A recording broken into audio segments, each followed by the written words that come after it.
All right, so one of the great things about starting a channel about watches when you're fairly new, I would say new in the sense that I really dug in about 6 months ago, is that your comments educate me probably way more than I'm educating you. I'm simply sharing my experiences, my personal experiences as I go through this. It's how I started my car channel.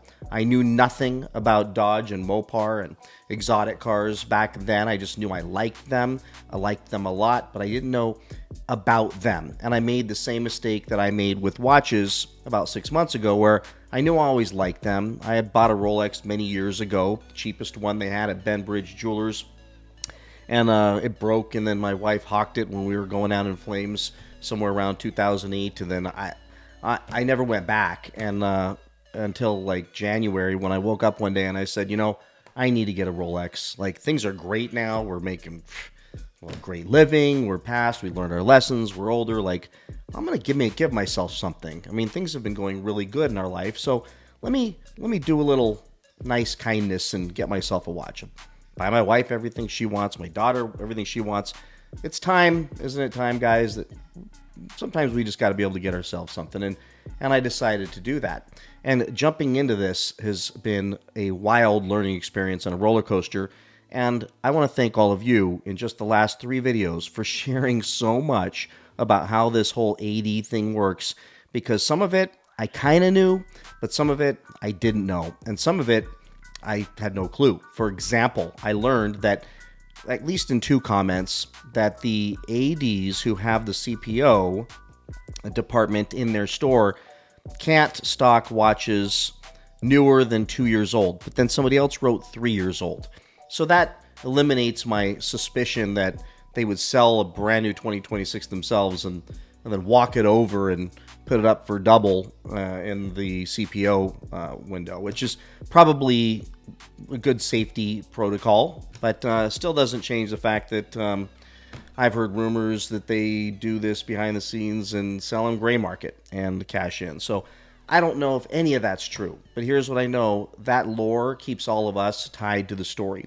But today I wanted to share with you how I believe based on your comments, I think I blew it, and I'm okay with it. I think I blew it with the AD.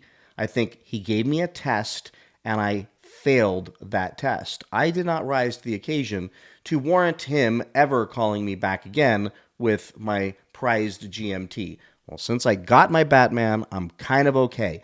With that said, starting this channel and talking trash about the ADs, I'm also really clear that I am incinerating any chance, as soon as this channel gets out, as soon as anybody there sees it, that I'm never going to get the call, because I went ahead and burned the ships. I burned the ships by doing these.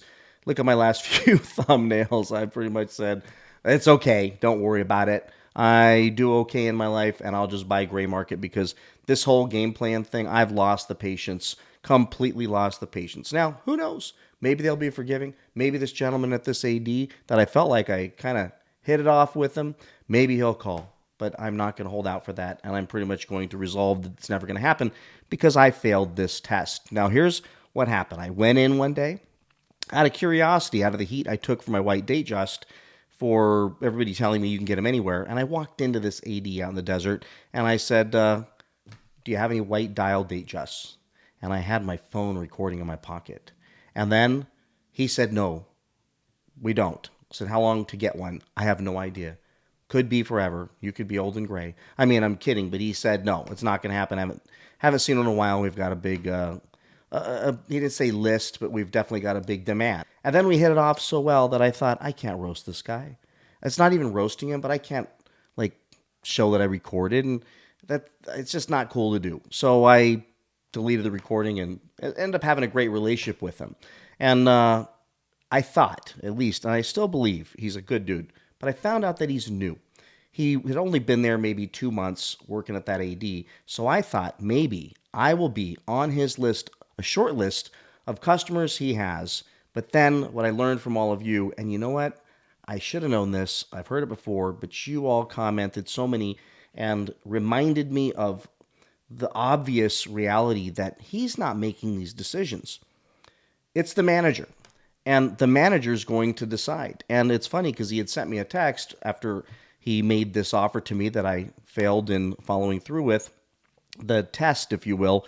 And he said his manager was out on emergency for 3 days and not there to allocate watches, and can't wait till she comes back, and hopes he can give me a call. Well, of course, I never got the call, but here's what happened. 2 days, not even 2 days later, the next day. So literally they were open on 4th of July. So this was July 3rd. The next day on 4th of July, I get a text and he says, here's what it says. I'm going to show you. And here's where I think I failed the test. He says, right here, are you interested? It's literally available for walk-in. And here's what it is. This, I'll get a better picture here of the actual screenshot. It is a Daytona M126505 with the chocolate dial Ever Rose Gold. The price was $59,100.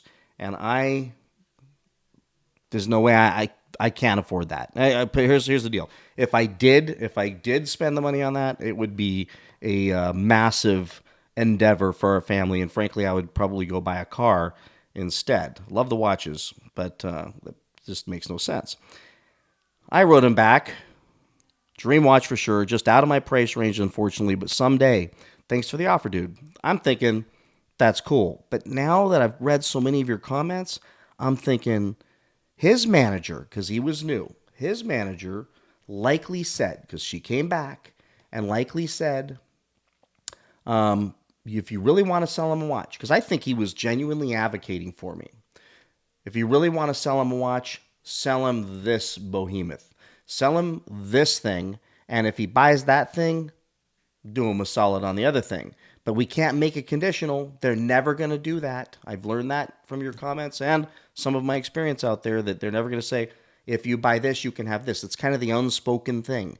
They will offer you things, nudge you things, and then suddenly, after you buy those things, the watch you want becomes available. Definitely learned that watching a lot of videos and reading the comments and hearing these stories. And but I also have the ADs, like 3 ADs telling me, oh, no, that's not how it is. We don't work that way. You don't have to do that. BS. You do. Because the next day, he offers me a $60,000 Daytona. Not once in my conversations with him, not even did I slightly murmur that I wanted anything with gold in it. Not even a sneeze of, pooh, I'd love a rose gold Daytona. Like, it's never came out of my mouth. So for him to offer that, I think his manager, and I want you to comment and tell me if I'm right, if this is true, or am I being too cynical here?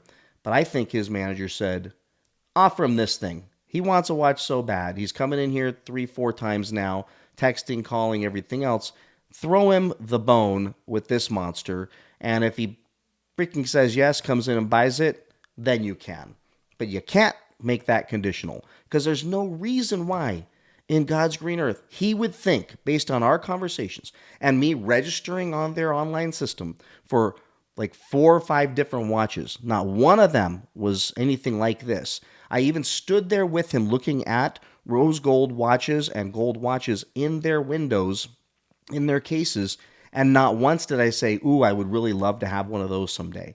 So for him to send that to me, I think his manager said, sell him this thing, because we can't sell this thing. Sell him this expensive thing. It's a great watch, beautiful watch, and yes, between us, I'd love to have that watch, but not for $60,000. Then I think she said, sell him this watch, and we'll make a deal with him. And when I said, no, man, I can't do that, it's been silence since. And then when I hit him up again around my birthday, I said, dude, do you have anything there? It was oh, that's awesome, happy birthday, have any great plans? And, yeah, I'll let you know. I don't expect that's going to happen. Now, it could just be that, I've got to put more time in. And I'd love you to tell me in the comment section below what you think it is. But here's my concern, okay? So this is what's wild. I went ahead and looked to see, wait a minute, was I going to get rolled hard? And it looked like I was definitely going to get rolled hard. So I found on, what is this, The Watch Guys, couple websites, Chrono 2024, look at this, 74,000. I swear people list these things here, and I've heard this in the comment section too.